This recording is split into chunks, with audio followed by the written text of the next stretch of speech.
Buenas tardes, estamos nuevamente con nuestro amigo Carlos Cornejo para conversar ahora un poco más distendidamente sobre temas anecdóticos de un gran profesor que tuvimos que fue el arquitecto Tito Peche.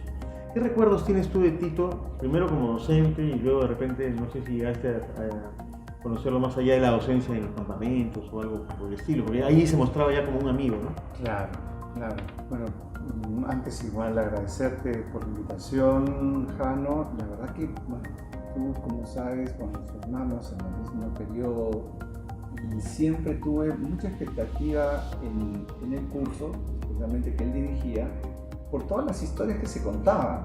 Que cuando uno ingresaba al curso había las anécdotas de los famosos campamentos. Que inclusive, yo en mi caso, ya había probado el curso y yo volví a otro campamento.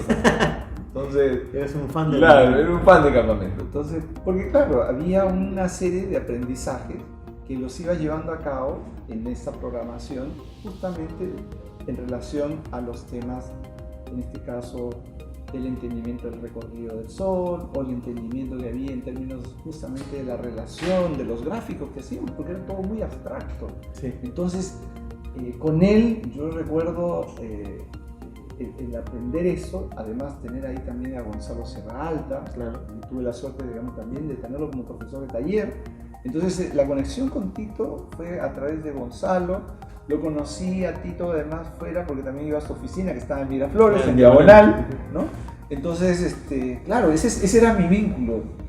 Quizás no tan cercano, ¿no? Pero sí de verlo ahí en otra faceta, ¿no? Claro. Que además estaba cerca de la facultad, pues la facultad, tú sabes, estaba en Claro. Miraflores, entonces uno podía ir caminando, ¿no? Y eso, claro, me hizo, digamos, reconocer todo estos tipos, digamos, de conocimientos que nos estaban dando, ¿no? Y en este tiempo ya uno ha pasado por experiencias profesionales y también ya en la docencia. ¿A qué opinión tiene o te merece a ti esa, estamos hablando de los años 80, atrevimiento de irse de campo con un grupo de alumnos, en esa época todavía había terrorismo y había toda esta cosa, a pasar 4 días haciendo experimentación? O sea, ¿es una, para ti, buena forma de aprender medio ambiente y arquitectura?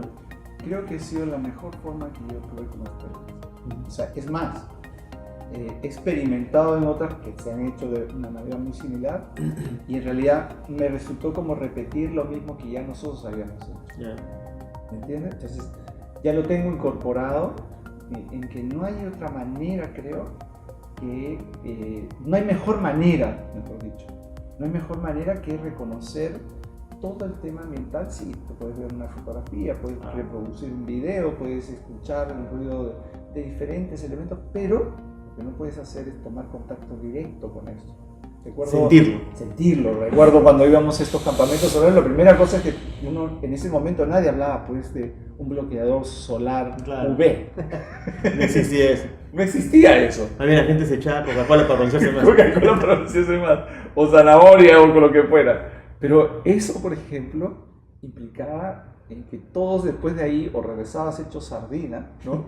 Porque realmente te cogía de una manera tan fuerte el entender estos cambios de temperatura día a noche, que nosotros tenemos justamente esa oscilación térmica tan fuerte en la costa, inclusive. Claro, o sea, en la costa. En el desierto, ¿no? Es cierto, o sea, pero tanto así que después en la noche uno no se daba cuenta que no podía caminar más de 1 metro porque no veía nada, ¿no? Entonces, eso no te lo podían contar porque desde la ciudad es muy diferente la experiencia. La ciudad tiene la luz eterna en la noche. Así es. Pero hay una cosa interesante, a mí siempre me pareció bastante curioso que él manifestara. ¿Cómo puedes aprender a tocar piano si no lo tocas? ¿Cómo puedes aprender a dibujar si no practicas? ¿Cómo manejas un carro sin agarrar el carro? Es decir, ¿cómo no puedo aprender arquitectura ni de cuestión de la térmica o de la lumínica si no lo practico? Y eso creo que le da el mérito de él, porque con mediciones, algunas obvias y muy elementales, nos permitía comprender más rápidamente la cosa, y como jugando nos enseñaba física. Así es, así es. Me parece la primera vez que vi una pantalla para poder concentrar la energía y calentar una cocina. Nunca tenía más que haber visto un gráfico. Claro. Pero no verlo y ahí tomar agua caliente de esto es una experiencia increíble. Y lo bonito era que también llevaba pues, a Manfred Hohr, por ejemplo, Claro, ¿no? A los físicos de la uni, claro, que lo acompañaban, gente de meteorología, ¿no? Y llevaba a sus asistentes de la uni también, ¿no? Estaba Mario Segami, claro. ¿no? Después estuvo David Reiter. O sea, era una persona que sumaba a un montón de personas. No era el campamento de Ricardo Palma, había gente de Ricardo Palma, de la uni, alguna vez hubo gente de Unife. Es decir, él, la virtud que yo siempre le vi era que trataba de sumar, ¿no? Y esa suma siempre beneficiaba porque en ese intercambio de las charlas que hablaban de noche, porque en la noche siempre invitaba a alguien a hablarnos, se enriquecía porque más de uno preguntaba, ¿no?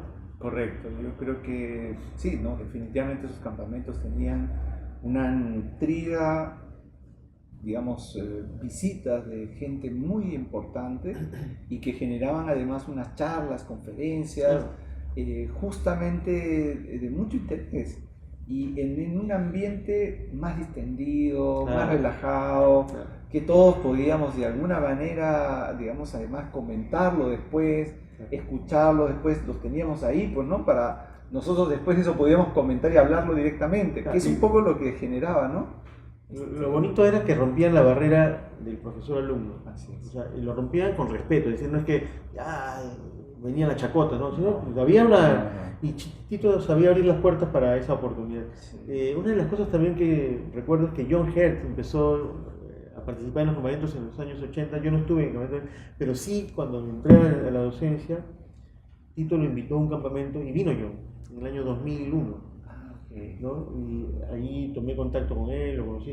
Me parecía súper interesante que profesores de ese nivel le pareciera interesante esto, lo valorar más que nosotros mismos. Porque en un momento se convirtió en una rutina de los campamentos. Sí. O sea, no lo veíamos más allá de eso, ¿no? Sí, creo que hay algo que ahí en eso, te repito, que haber estado desde fuera, haber repetido esa experiencia y aparte de eso, o sea que eso tiene un impacto muy alto en el estudiante. Sí. Entonces, lo bueno es que yo considero que tú has continuado con esa línea y como te mencionaba también, el de lograr institucionalizar esto, que es algo que, como tú bien dices, Tito incluía a otras universidades, a personalidades importantes en esas áreas. Entonces es algo que yo creo que es una estructura de enseñanza-aprendizaje que es notable, porque allí ya, bueno, como también te he escuchado decir, el Perú es un laboratorio ambiental. Entonces tenemos ahí un material que no hay que viajar a Europa para saber el tema del frío, claro, y no hay que viajar al Brasil para saber de lo que significa el trabajar en la selva. Claro. Entonces está aquí, ¿no? Incluso nuestro frío, porque cuando hablábamos eso en Chinchero, un alemán está preparado para el frío, pero en la temporada de invierno. Luego pasa ¿cómo se llama? El otoño, perdón, en la primavera, y llega el verano, pasa la temporada de calor. Pero nosotros no, tenemos pueblo que tiene todo el año frío, ¿no? Y yo recuerdo, Hugo Sea, colega también puneño, nos comentaba, los alemanes se vuelven locos acá, porque es 365 días de oscilaciones térmicas permanentes. Y eso es un reto. Correcto. ¿No? Y eso es una cosa que hay que empezar a, creo, rescatar de estas experiencias de trabajo.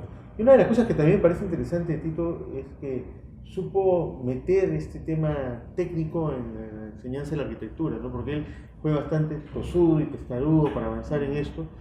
Mucha gente lo ha criticado, yo tengo colegas de nuestra época que decían, ¿para qué me servía eso si había que hacerlo todo a mano? Pues acuérdate, y querías saber el ángulo de azimut de altura de un ángulo de una hora determinada, tenías que sacar tu gráfico y hacerlo a mano, porque no había computadora. No había. Y por eso lo vieron como algo muy trabajoso y poco útil. Bueno, yo creo que eso también tiene un mérito porque yo sí creo que tenemos un cierto know-how fuerte en la universidad a raíz de que él se preocupó por dejar esa huella, ¿no? Sí, definitivamente. O sea, creo que esas enseñanzas, bueno, por decirlo en mi caso, ha sido una experiencia que ha quedado ahí por siempre. O sea, claro, no fueron huellas muy importantes y creo que también en todos los que estuvimos en ese periodo de formación. Lo que ocurre es que creo que también, y lo comentábamos, es que necesitamos irlas documentando y creando cosas que se institucionalicen, ¿no? O sea, como te decía, lo del campamento, la documentación que se requiere justamente que acompañe el tema de los campamentos, el tener ese intercambio que se había en ese momento con otras personalidades que estaban. No sabía lo de participación de John, pero yo estuve con él el siglo pasado y era como hablar el mismo lenguaje, ¿no? Entonces, aparte, es una persona fascinante en cómo también transmite y todo. Entonces, lógicamente eso incorpora muchos más interesados en hablar de estos temas, en discutir temas también que componen al tema no solamente ambiental fuera de la ciudad, sino también dentro de la ciudad, que también Tito en alguna manera nos proponía, digamos, al momento de la cual íbamos, me acuerdo que eran para lugares dentro de la ciudad que tenían como descubrir microclimas, ¿no? Y lo bonito de esto también, ya para un poco ir cerrando esta recordación de Tito, es que a raíz de esa inquietud que él tiene y estos campamentos que fueron muy criticados en un momento, aparecieron las tesis bioclimáticas, ¿no? Y Cecilia Jiménez fue la primera tesis bioclimática de Ricardo Palma, y Mario Segami la primera de la UNI, porque él enseñaba en las dos universidades. Y si estamos sacando un poco de tiempo, ya han pasado 34 años de eso.